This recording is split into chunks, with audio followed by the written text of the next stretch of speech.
Thank you so much, first of all, for inviting me, Robert and Arnaud, for always being part of the team and welcoming me. I'm thrilled to be with District 59 today and to talk a bit about club coaches and how critical they are and how important it is.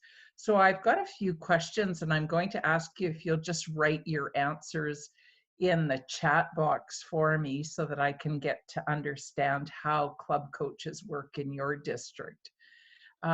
Do you as a district or division directors look for the club coaches?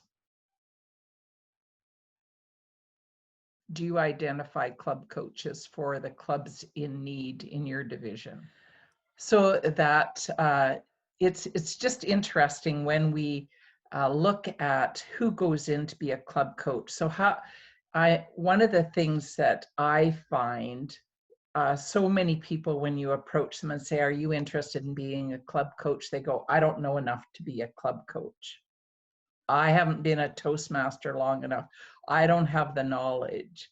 My approach to that is that Toastmasters is a learning organization. We often don't know the role that we take on, but we have transferable skills. And I would suggest that there are a lot of very skilled people out there in our realm of Toastmasters who would make excellent club coaches because of their transferable skills. And ideally, they step forward because they're confident in their transferable skills. We can always learn the Toastmasters content, but there's some skills that I believe are absolutely critical for a club coach. First of all, I think it's really super good if you've already been the parent of a teenager. That means that you can negotiate anything and get things done, even when they don't want to do it. But ideally, if they do want to do it. So when I think of a club coach, my context is I raised a son. And when he was going to university, my son and I negotiated our home relationship because I was a single mom. He was living at home and I was supporting him in university part-time. And he was going to school full-time, but he was paying for part of it. And we negotiated house rules and how his behavior would be and how his studies would be for my support to continue with him. So both of us actually wrote out an agreement and we signed it. And as soon as there was a violation of the agreement, he would get 2 weeks' notice that he had to move out of the house. So he would move out of the house because he was 19 years old and he didn't keep the rules all the time. So he would move out. And a couple of months later, he would come back and want to make another agreement. So being a loving mother and willing to give him another chance and see if we learned, we would sign another agreement, agree to the house rules, and we would see how long that one went. Well, during the course of his university career, we had quite a few move-ins and move-outs because he would break the rules. And that was the agreement. The point of this story is that making an agreement with the club that a club coach goes in to coach, in my opinion, is critical. Because where club coaches fail is that they tend to take it over and want to rescue the coach or rescue the club instead of coaching the club. And therein lies the huge difference. I see over the years, I've watched club coaches go into clubs and they work and they bring all their friends in and they build up the membership and they get the club going and they run the DCP and they hold the executive meetings and they're hauling people to officer training with them. And when that club goes distinguished and the club coach is released from that club, the club goes back down to 10 members, doesn't show up at club officer training, isn't working the DCP. Because it was that one person, that club coach, that did it, rather than coaching them and building the club strong. So the most important ingredient, in my opinion, if you're going to place a coach, is to have the club that needs support and needs a coach must be willing to be coached. So I make my living as a coach. And when I have people present themselves to me as potential clients, the first thing I'm interested in is, are they coachable? And the same thing works with a club. Are they coachable? Are they willing to actually build their membership? Or do they love having 10 in that small room where they meet? Is that the ideal number for their meeting place? Or even if they're online, are they just comfortable with 10?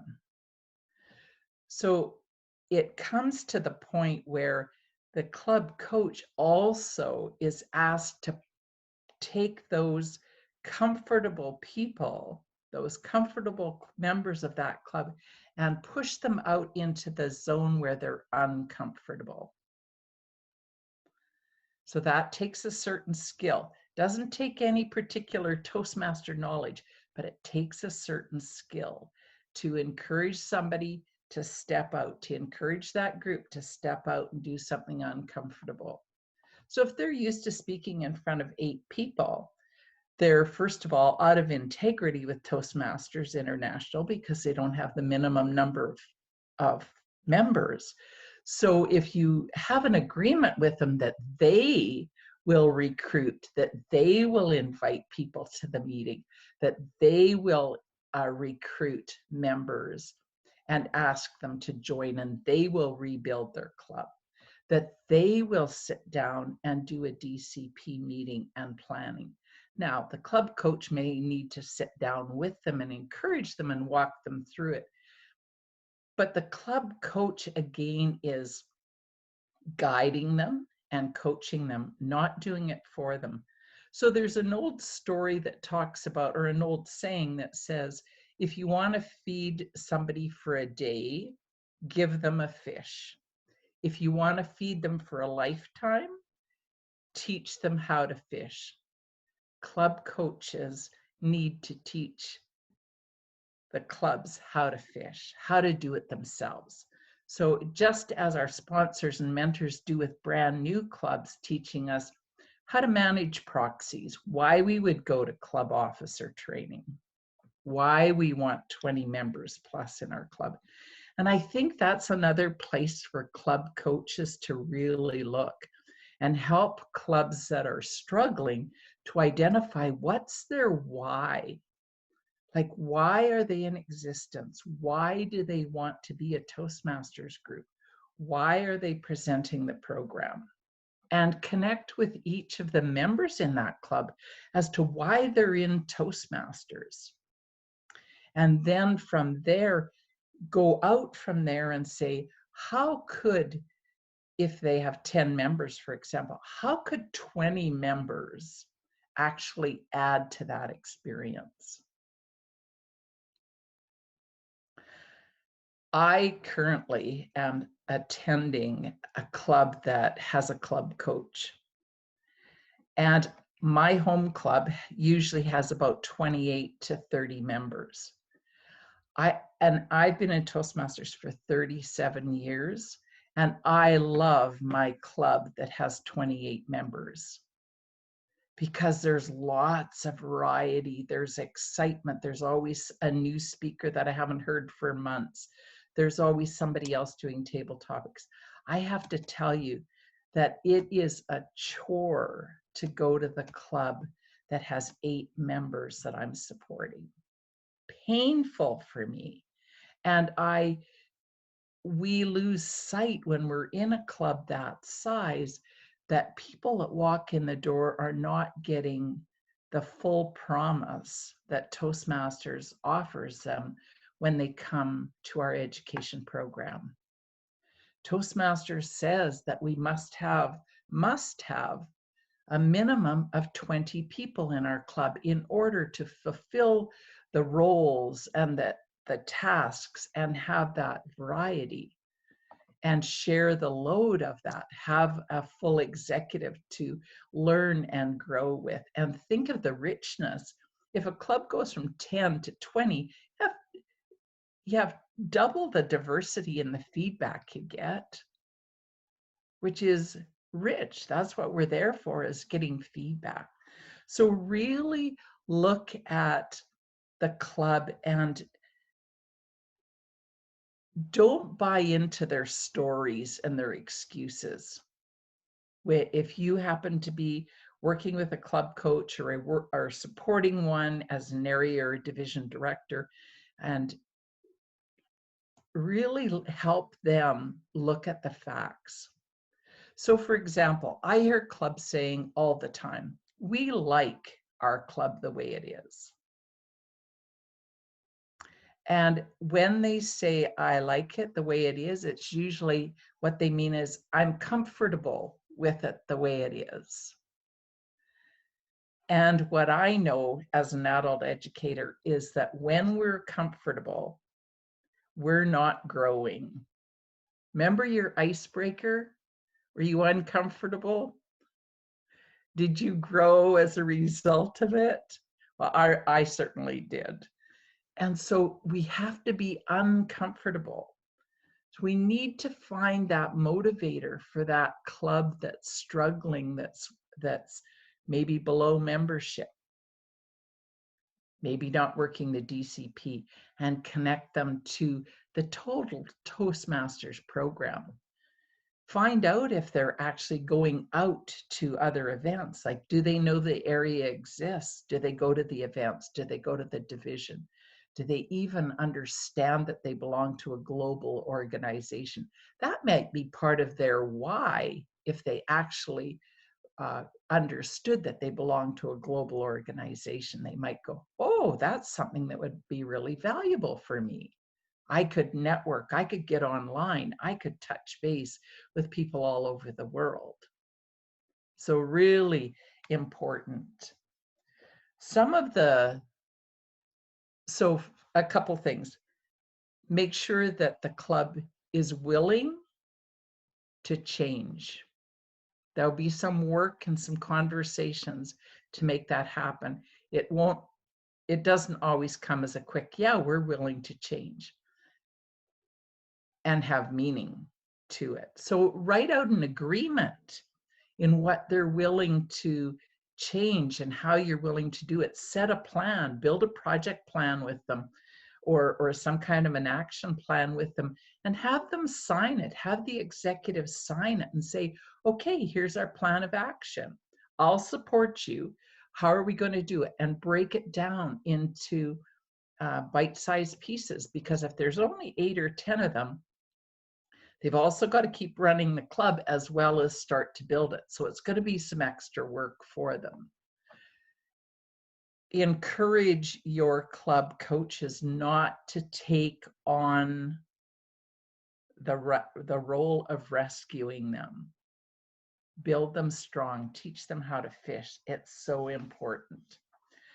A few things that I would do in talking to a club and looking at what works and what doesn't work if I was a club coach, or looking at assigning a club coach for a club, is I would ask them what they've done in the past. If they've got low membership, for example, what have you done in the past to build membership? And ask lots of questions, but also do lots and lots of listening when you ask the questions. Okay. I just lost my thought because I had another thought come in. So funny. So ask them what they've done and what the results are, because what I know is that clubs will go back to what's comfortable. So for example, in the past, they may have had open houses. Oh, we have an open house every year, and our membership never changes. I went, oh, so why would you put energy into another open house? What are some other thoughts? What are some other ideas to build membership? Could you approach businesses nearby, depending on where their location is? Like, where could you go to find membership? How could you advertise it? Could you start by asking people or putting it on social media? How do you do that? And get them to come up with ideas that they're willing to do instead of telling them and pushing it onto them. Get them to make the suggestions so that they can agree to it because they've come up with it. People will tend to want to do what they've already done because it's their comfort zone. But Einstein said that the definition of insanity is to keep doing what you've always done and expect different results. Clubs do it all the time.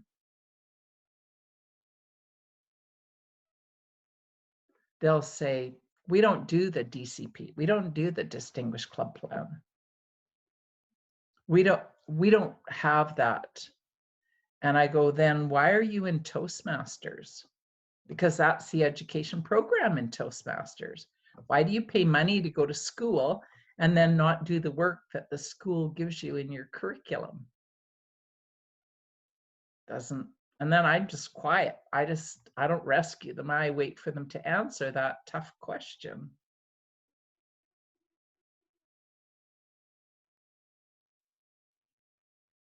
Because to me, that's the question. They're cheating themselves of the optimal experience. And maybe they're frightened. Maybe they don't know what to do. Or maybe they're super comfortable the way they are. So it's really an interesting phenomena when you get into this comfort zone and encourage them to break out of that. I also think it's really important when you're working with a club to look at who's your target audience.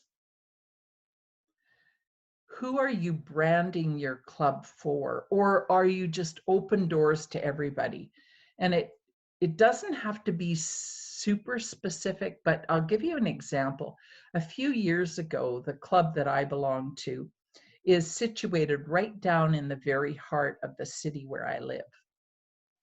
We're an early morning meeting. We start at 7 o'clock in the morning. So we get people that are walking down the street in their suits with their briefcases, getting off of public transit or parking their cars in the parkades and walking to work. We have those young professionals going by all the time in the morning past where we're meeting. And so we had an executive meeting and we said, if we were targeting people for our club, who's our primary target? And immediately the executive said, young professionals who walk by every morning. And so we put that out and we started focusing. We put it on our website, we put it on our Facebook page, that we're focusing on young professionals, an environment for young professionals to build skills.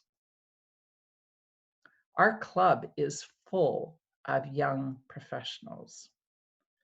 Not because we went out actively and looked for them, but we put it on our sandwich board, we put it on our web page, and people that went looking found it.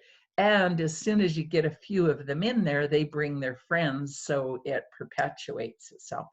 So sometimes when clubs are struggling, they're going, well, anybody will do. Well, we know in every relationship in life, just somebody doesn't do. So be specific, build quality, target it so you can build the energy and the environment to suit the people that are there. So our morning meeting suits young professionals in this case because we're an hour and 10 minutes long. We're quick, we're concise. The people there learn to run a meeting, and everything is timed within you have 15 seconds grace of any time limit in our meetings.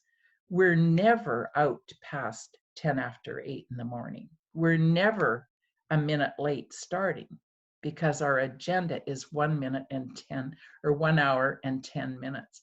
That suits the people that are walking by, that are on their way to work, and on that morning can take that time to come into Toastmasters. So again, when you look at who you're marketing and where you're located and finding an atmosphere that works for those people, then you've got a way to recruit into there. And then people can buy in more. You've got similar like-minded people to some degree, and some camaraderie that happens. So really looking at targeting. And I think the other thing that happens is for club coaches to really keep in mind and visit clubs that are president's distinguished.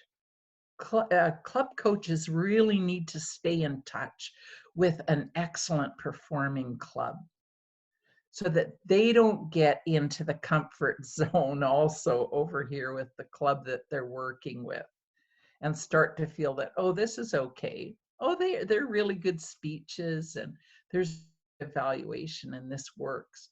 But to keep in touch with what is excellence and always having that focus to bring that. And ideally, I love when people from clubs that are being worked with on a club coach will actually willingly visit a club that's president's distinguished all the time. Again, it gets them out of their comfort zone because it takes away that feeling that 10's enough, if that's the number, say. And they experience what it's like to be in a room where there's 28 people. It changes the paradigm. It's what you get used to. And when I walk into a club that doesn't have 25 or 30 members, I look around to see how many empty chairs are in the room. And there must be, in my opinion, if we're in a physical location, there must be a minimum of 20 chairs in that room for you to keep in mind psychologically that we're not full. We're to have a minimum of 20 members. The room's not full, the club's not full. How many of you have ever attended a meeting where you walk in and there's no chairs? Anybody ever gone to a meeting where there were no chairs? Yeah, it gives a message that we don't need you. There's no room for you. We're full is the message. And that's really interesting from the perspective of the guests that come in and the people that are there week after week going, yeah, we're a cozy little group. All our chairs are full. But if you only had 8 people at that meeting and you had 12 empty chairs, wouldn't you think you'd start to feel, oh, let's find some members and fill up the room, or let's fill up the screen. This was interesting because last year my club had my home club had 35 members last year, and we have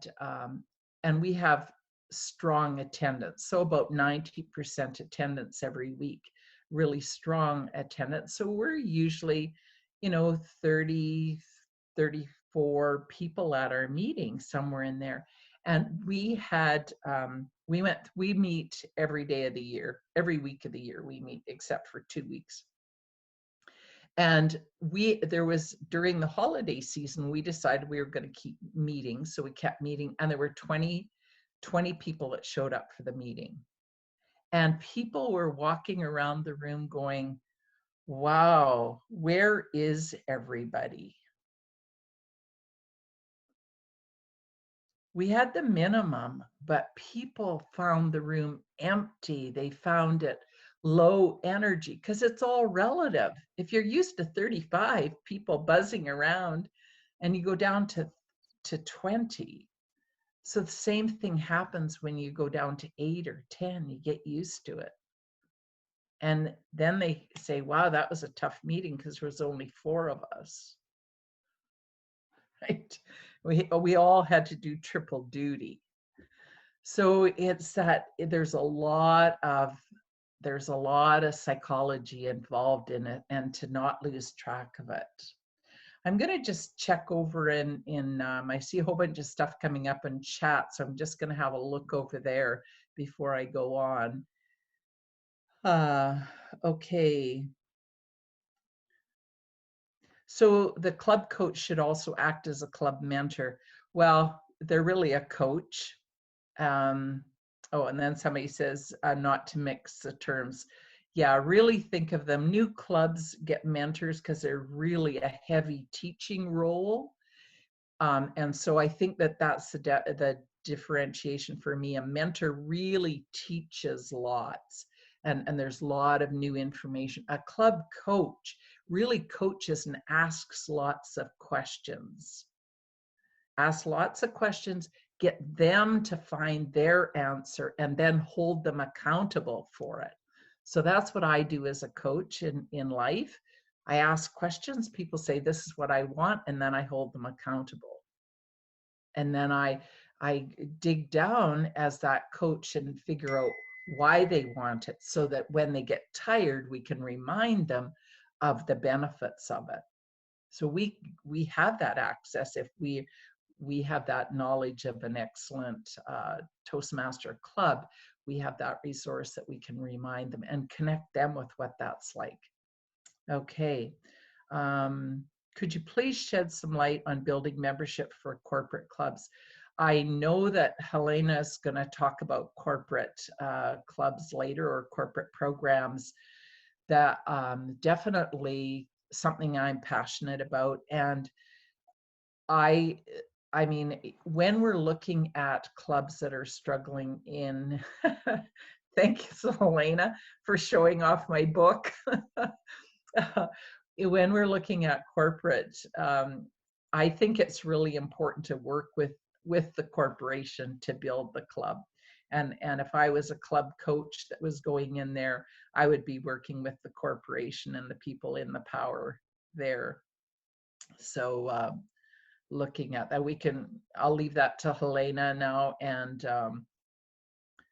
yes, so you are not welcome. We need always an empty chair. How many chairs are best? Well, I think that it depends on the club and how long you meet. I don't like long meetings. My 1 hour, 10 minutes is ideal for me at 7 o'clock in the morning. We promote our club at 7 o'clock. People go, oh my God, 7 o'clock in the morning. And I said, it's ideal, because when you're going to work, for the most part, nobody wants that meeting time on your calendar, right? So it's always open for your learning. So you get your learning done at 7 o'clock on Thursday mornings, and then you're set. You're done for the day. And people say, oh, that's so awful. And we say, give it a try. And pretty soon they're coming back and they're going, you know what? Thursdays are my most energized day, because they start with, that was a great speech. They talk to people who are like-minded, who are interested in personal development, and they get their mojo going. They get excited and they go charging out to work. And what happens is that starts to self-perpetuate and perpetuate in the workplace. Next thing you know, their colleagues are going, what do you do on Thursdays?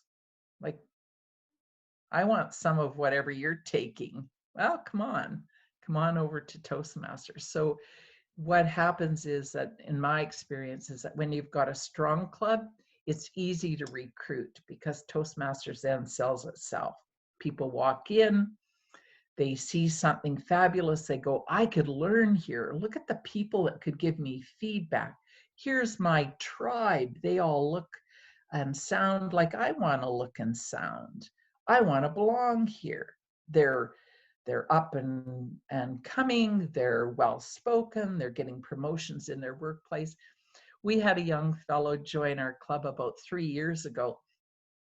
Very world traveled, brilliant young man, well educated, and he joined our club, and he got a big promotion, like a big promotion at work this past year. And next thing we know, his supervisors start showing up at our Toastmasters club.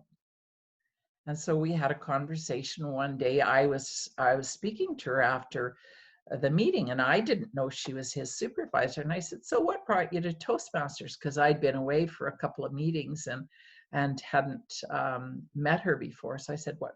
She said, "Well, Brady and his promotions at work have been intriguing.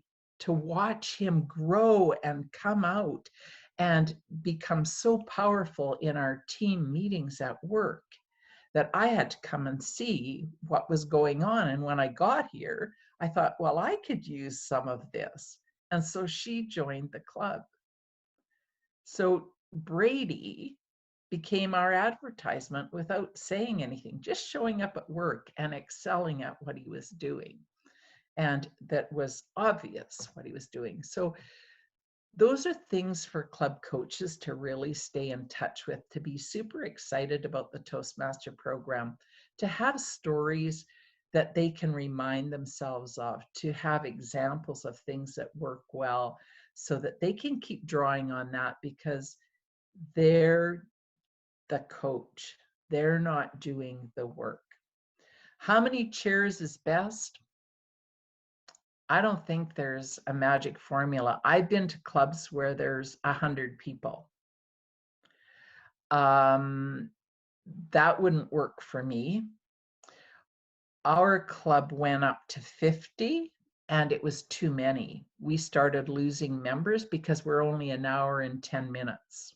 So the length of time you meet, where you meet, we had the physical capacity to have 50, and we loved all the energy, but some members were finding that they didn't get to participate enough. So you have to find that magic space. So we pulled it back to 35, and we capped it at 35 for quite a while. And now we've really settled into anywhere between 28 and 35 is our magic number for the time we have, the amount of speaking that people want to do, and the number of roles that we have in our meeting.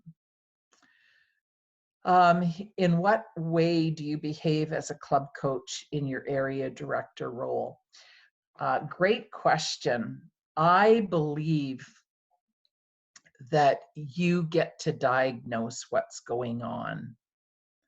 As an area director, you get access to a club, and if you walk in, you get to look at, are there any empty seats? Are they really vested in what they do? Do they have it set up that when guests come in, they're welcomed? Are there materials? Do they ask the guests to join? All those things that you want to observe right away as an area director to get a sense, this is how a guest is treated. So I have to share a story with you, because one of my mentors and we've done this in the past, and we call it ghost guests. And we've ghost guested a number of clubs in Toastmasters. So we just arrive, we don't wear a pin, we don't show up and say we're a Toastmaster, we just go in as a guest off the street.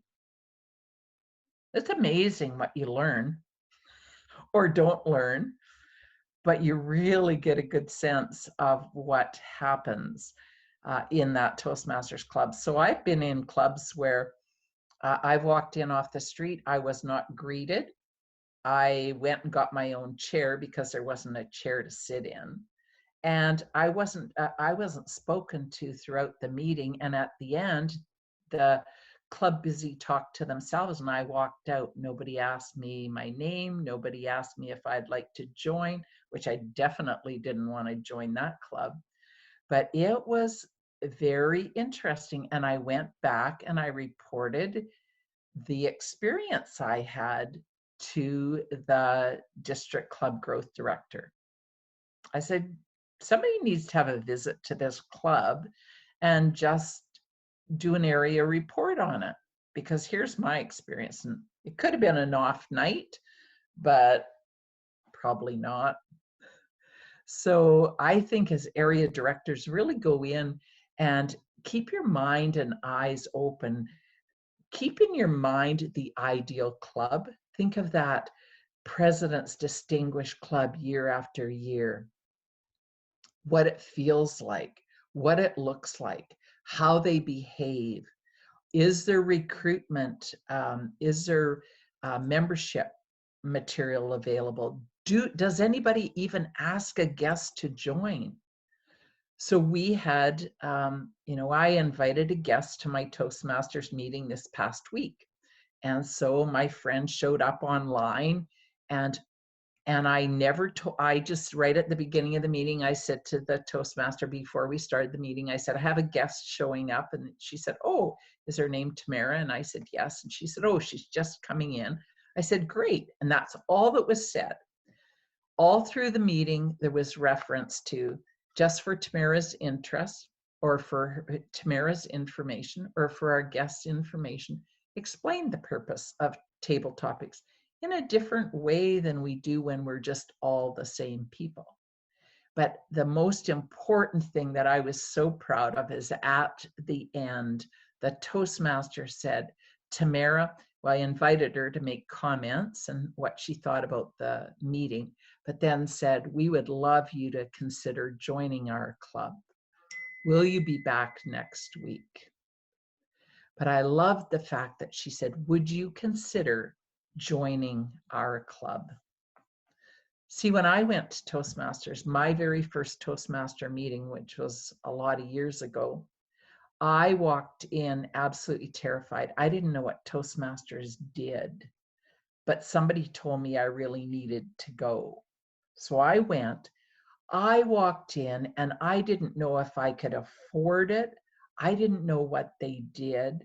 I didn't know if I was smart enough. I didn't know if I was the right age. I didn't know if I was I didn't know if I was qualified. But the key thing for me that night was that Joe LaRiviere said to me when the meeting was over, we'd love to have you join our club. And he handed me an application form. I knew when he did that I was smart enough, I could afford it, I was the right demographic. They wanted me, they liked me, or they needed me, one or the other. But that's important, because the first meeting we go to is our very hardest meeting, in my opinion. And if you walk out and don't ask them to join, I think that's what happens in lots of these clubs that don't have enough members. Are they asking their guests to join? I don't know. I've been to a lot of Toastmasters meetings as a ghost, and I didn't get asked. So I suspect. So really look at the environment.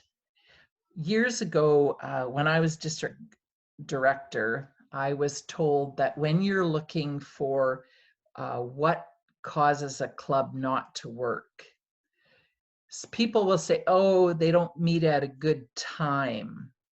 They don't have a very good meeting location.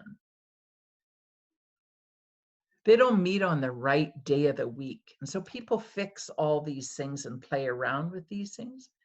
And I was told, before you worry about those things, look and see who the person is that's keeping the club stuck where it is, or who the problem member is.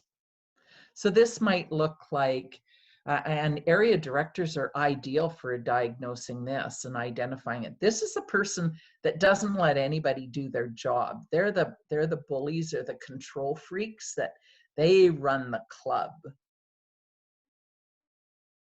And they might let you be Ed VP, but they bully and tell you how to do it and show you, and take it away from you or interfere with you trying to figure it out yourself in your own learning experience. So there's those people that power trip in Toastmasters, and they start to tear down the club, because the people, we're all students there. And as we go, if somebody's bossing me around, I did that when I was at home, when I was a teenager, right? I don't need that as an adult. That doesn't allow me to learn and grow, as Toastmasters is built to be experiential for us.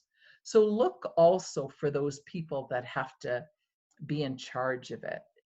And you may have to step in, or that's great information to share with a club coach that's going in.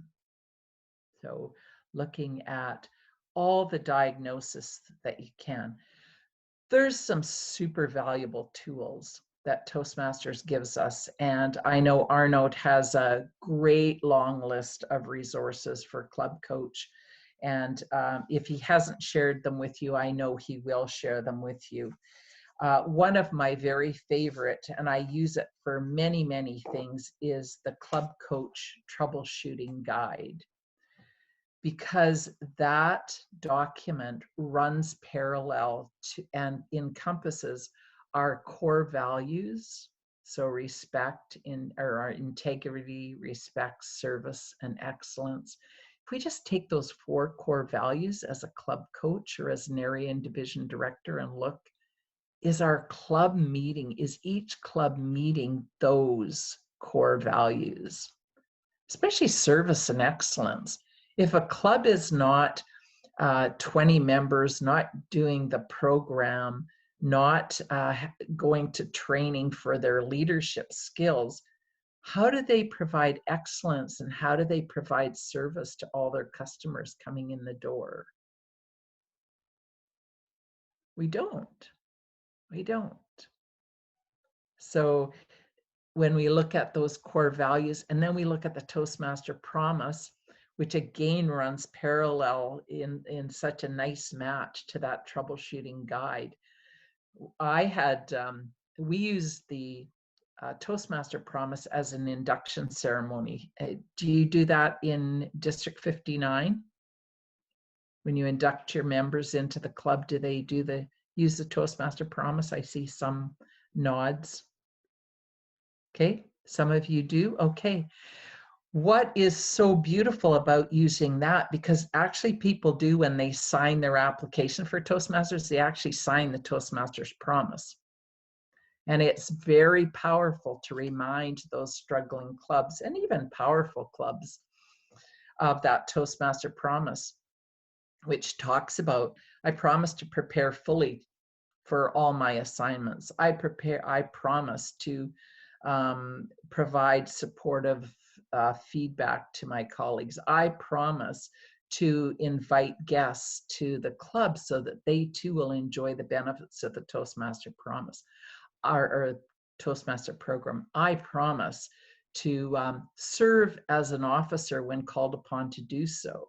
I promise, and it goes on and on, reminding people that they actually promised this to themselves, to the club, to their colleagues in the club, and to an organization when they signed up, and that they're paying for this, is very powerful. The Toastmasters Promise is a very powerful tool to have in your environment. So for example, it got used on me because I'm a great fan of the Toastmaster Promise, because I think it sets expectations and people know what they're up against and how to participate fully in the program. And so 10 years ago, I was international president. And when my term was over, I was pretty full of Toastmasters. I'd done it 24/7. And it felt like I needed a break. So I went to my club, and we were having elections, and they said, we need you to be club president. And I went, no, I've had enough Toastmasters. I need a break. And Robert can relate to this. I said, I need a break. I can't be Toastmaster president this year for the club. And one of my colleagues said, but your Toastmaster promise said that you will serve as an officer when called upon to do so. And I went, okay, I will, but I must mentor somebody else when I'm doing it, because this is not something that I just want to do. So I also mentored somebody to become the president the next year of the club, so that it had some variation for me, and it worked. But they got me with the Toastmaster promise. So we have to be careful of what we support. But those things, when we put those in the environment, they set an environment of excellence, where the standard is high, where we can keep calling people forward. The other thing for club coaches to do, and as area and division directors also, is to always look for rising stars. Figure out what they look like, what they sound like, how they behave. Keep track of them. Because as a division or an area director, you're going to be looking for a successor. And so you may want to have a list of those rising stars that you see in the clubs. And we can build leaders. That's part of the role as leaders in the district, is to build those leaders. And some of them come out of those struggling clubs because they start to rise to the challenge, and they see that they want more, and they start enjoying more. Or they may be one of those club coaches that goes in place and grows as a club coach. Let me have a, oh, okay, I'm just going to check the group chat here. Yes, mystery shopping. Yeah, that's my ghost guest is like mystery shopping. Yes. Also diversity. Do guests from different demographics feel welcome to the club? Yes, absolutely. That inclusivity is so important in the clubs, so that if somebody that walks in that looks different or sounds different, are they welcomed? And that's one of our principles in Toastmasters, are, is that non-discriminatory. Virginia asked, how do you know if a club is coachable? Well, my experience is that it doesn't take very long working with them to find out. So what might you think would help you to determine if a club is coachable?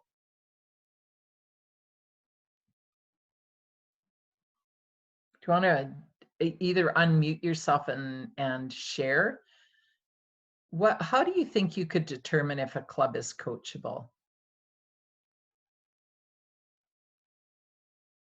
An area or division director, unmute, and okay, somebody's writing.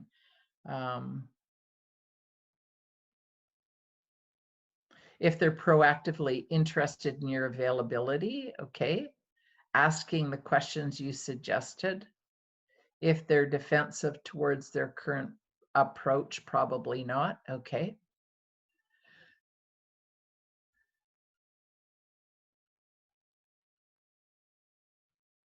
Okay, so I think it shows up real quick. If you meet with the executive or you meet with the club and you say, here's where you are, and here's where you need to be in integrity and to be a fully functioning Toastmaster club, because it's a minimum of 20. We don't do minimums in anything else in our life, but people want to have minimums in their education. Never bought into that one myself. I always want more than a minimum. So a minimum of 20 members. So let's have 24 members. So if somebody doesn't renew, then you're not down to nothing again. So what do you need to do? If you have 8 members, well, you have to get a net growth of 5. Let's start with that. But are they willing? So what do you want to do? How can you do that? If they say, well, we don't know, then you might say, okay, well, let's just do some work. Who can you ask? Where can you get some ideas? Don't give it to them. Ask them to find the ideas and then help them flesh it out. But let them find their solutions, because they'll come up with some unique things. See, the goal is to break them out of the nice bubble or shell that they've got built that's called comfort. I like it the way it is. And get them to think outside. If they're not willing to go there, you'll find out pretty soon if they're not following up, if they're not coming to the table to actually talk about what to do differently, then you're going to find that they're probably not coachable. There may be one or two that will engage, and I would go with that. As long as you can get some engagement, I would work, because they may win the other ones over, but you've got to get some kind of traction. Okay, does that help? If it's not coachable, I would ask them what they would like to do with their club. I would do it the same as I did with my son. I'd go, well, here's the rules for my engagement. I'm here to coach you. That means to help you be successful, to meet the criteria for you to be a club. If you are unable to do that, I could certainly recommend some places where you could go to join. But this, as your club struggles to survive, and it doesn't, I would encourage you to join some other clubs. And then I would give them some referrals. But I would not, I've seen club coaches that beat themselves up for 2 whole years, and I don't see one iota of movement on the part of the people in the club, but I see a lot of sweat and tears from the club coach. And that's not coaching. Right? Now, if there's a lot of new members in that club and they don't have a full membership, there might be a certain amount of mentoring required, but I would not automatically go there right away. That's not what I would be doing. Yeah. Let's see. If they're defensive, okay. If they recognize their problems, absolutely. Yeah. So we want them to have their eyes open, to be aware, to actually have their ears open also, and be willing to listen and break out of what they're doing, break the patterns, get uncomfortable. If they ask you questions, if they share issues that they face, yes. Arnold, 30 is the new 20, spoken like a district officer. Yes, we followed the book. Actually, Colleen, the book is available at Toastmasters International. It's in the store, and available through that. So I'm going to open it up if there's any questions that people have in the last 5 minutes regarding club coaches that I might not have covered. I mean, it's such a broad, huge topic. So I'm willing to entertain any questions. A question to consider is also, how engaged is the club coach? Is the coach just ticking a box, or, as you say, are they giving themselves completely to the coaching, challenging the club to change? Yes, you know, that is so true. That's a disease that happens in Toastmasters. It's called ticking the box. And really, this is so important when you're putting a club coach in there, that they understand that this is a learning experience for them also, because they're going to some of them will want to rescue. That's the role that they take on in life. They'll rescue everybody. And so sometimes club coach sounds, oh, good, I can go in and save the world. And they're not going to learn anything. So there's that support for the club coach also, to step back, to ask questions, and to reach an agreement. Back to the very beginning, is to diagnose what's going on, say, here's an excellent club, here's the standard, can we agree that that's where we're aiming, here's where we currently are, and then build the plan to fill the gap and get the club to agree to it, get them to sign the agreement. And when the agreement is not carried out, then it's the responsibility of the coach, just like me as the mother, to say, I'm sorry, you haven't been keeping up the agreement that we've got. Can we renegotiate, or is this over? Like, everybody's got limited time and energy and resources. I would much rather call them out for not keeping the agreement and put it in front of them than languish there for a year, not get the credit, be frustrated, never want to be a club coach again. And I have to say, I should qualify that I did this. I was a club coach, and I went in. I was asked to be a club coach of a club that had, at that time, they were down to 3 members, and they were looking for a coach. And they came to me, and I said, this was a long time ago. And I said, I'm sorry, I have a lot of stuff going on. That year I was district director, and I said, no, I will not be a club coach. I said, I'll send you a couple of club coaches. You can interview them. You can pick who you want, and I'll appoint them. No. And I said, yes. So I sent them a couple of club coaches. They interviewed them. They came back and said, no, we don't want either one of them. We still want you. And I said, absolutely not. I'll send you a couple more. So I sent them a couple more. They interviewed them. They came back. They said, no, we still want you. I went, you actually don't want me. And they said, yes, we do. And I said, okay, but this is hardball. And we sat down and we made an agreement. They had to hold an executive meeting every month with an agenda set ahead. They had to never let a guest go without asking them to join. Non-manual speeches or non-project speeches were never allowed in that club, and everybody had to call one another out on it.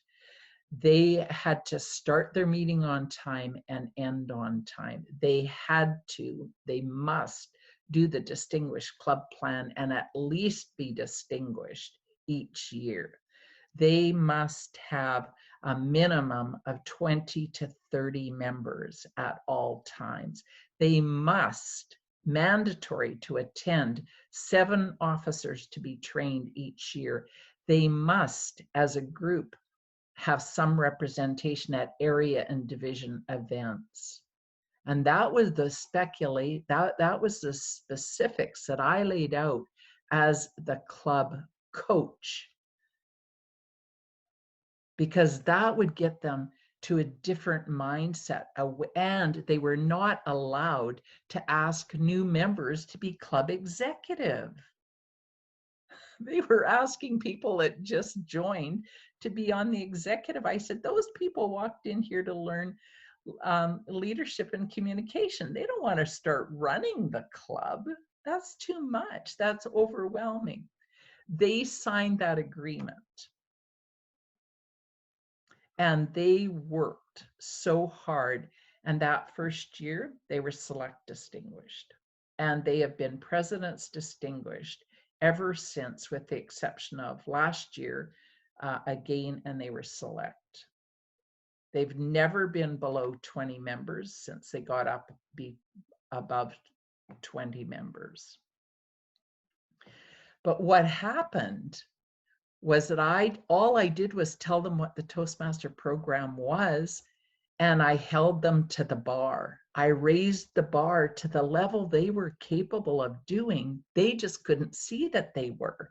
And I just had to keep seeing their highest and best and encouraging them and supporting them to do it.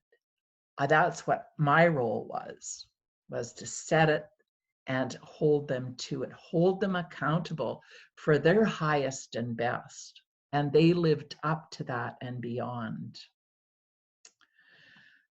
Okay, a couple more questions and then my time's up. So what if a club does not formally qualify for a club coach and they want one? Well, if If you have capacity, I would get people to go in. Some people don't need credit, they don't want it, doesn't matter. They would gladly work. Or I might find somebody in that club or a neighboring club that would like to do that. I just get really curious and dig around and find out. There's always people like Pat Johnson that would take on a project. Every district has us, so find those people. And they might want to do it differently than they did before. So one thing that I'm observing in clubs that I know that after ending with the traditional program, members do not attend anymore. What's your tip for motivating such Toastmasters to keep their promise? Well, Toastmasters is an education program, and every time that we take a semester, we pay our tuition and we join up for another 6 months. And students come and go all the time in every education organization around the world. And I don't ever worry about retention.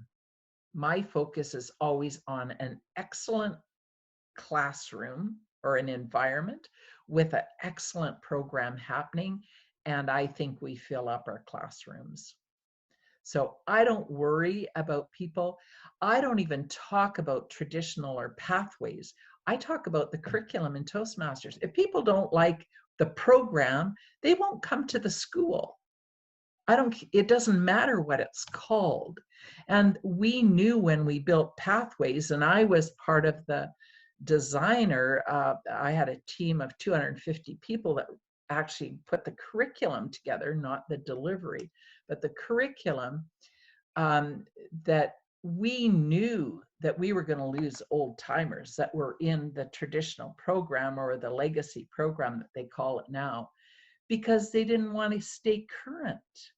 I've been in Toastmasters 37 years. I'm in pathways because I'm in Toastmasters. There's no other option. It's the only curriculum we have. If I don't want to do pathways, then I'm out of Toastmasters. I can go to the university and take a leadership program, or I could go to the college. I could go somewhere else, but I won't be in Toastmasters. And we knew there would be people that left, and that's fine. That's, if you don't like the class you're taking at university, you drop out.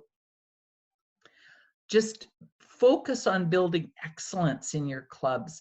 Focus on that thriving, bustling, energetic, learning, supportive environment of excellence. And it won't matter what it's called, the program's called. And when people say it's repetitive, tell them that every great pianist in the world plays scales every day, that every great musician goes back to basics, that every artist works their skill from the basics up all the time, and that communication and leadership is an art form. We need to do the basics. Challenge them. If they say, well, I've already done 5 icebreakers, tell me something you haven't told me, or do it in spoken word format, or write a poem for your icebreaker, or do it, set it to music, or write it in rhyme, or say it angry, or set it in all the negatives that didn't show up in your life, or set it in a fairy tale format. Be creative. Just don't do the same thing over and over again. Of course, it's repetitive, but they're the ones that are making it repetitive. It's as creative as your mind allows it to be. So it's really, I'm on a tangent. Let me go back to the questions. Oh, I think coaches and mentors can also be informal without getting credit. This is really important. Absolutely. And we each can be a club coach in our own clubs. When we watch and encourage, have strong mentoring programs in those clubs also. That's the other thing that happened in that club. They had to have a mentoring program. And so, yes, play hardball. How do you see the role of an area director helping the club in which they belong if it's not the area in which they're in charge? Just be the best Toastmaster you can be a role model, and look around and encourage other people in your club to step forward. Last year, in my home club, now it's 28 to 35 members, I had 3 area directors that I picked, that I identified in my club that were ready to be area directors. I called the district director and I said, I've got 3 potential area directors. Do you want them? What do you think they said? Of course. So we had 3 area directors out of 1 club last year. This year, 2 of those area directors went forward to be division directors, and 3 more people got recruited out of my club to be area directors this year, because we're seriously building leaders. And then they get inspired, because I had a member who's been a member about 15 years, and she called me up. She said, I know that you're mentoring Suzanne, and I see her that now she's a division director. What's going on? I want some of what she's got. And I said, well, it requires that you go outside of the club. And she said, I'm ready to do that. For 15 years, she refused to do anything outside of the club. So sometimes it's just time, but you never give up on them. If they've got that spark and they've got what it takes, their time will come. So be a positive role model, be committed to the DCP. Don't be afraid to ask your club to be the model club. The club I belong to is one of the strongest, is the strongest club. Well, no, let me be honest. The club I belong to is one of the 3 strongest clubs in our entire district. And I'm proud to belong to it. And the strong clubs get the guests because people go online, they look it up and they see your standing and they go, I want to join the best. I don't want to go to a poor club.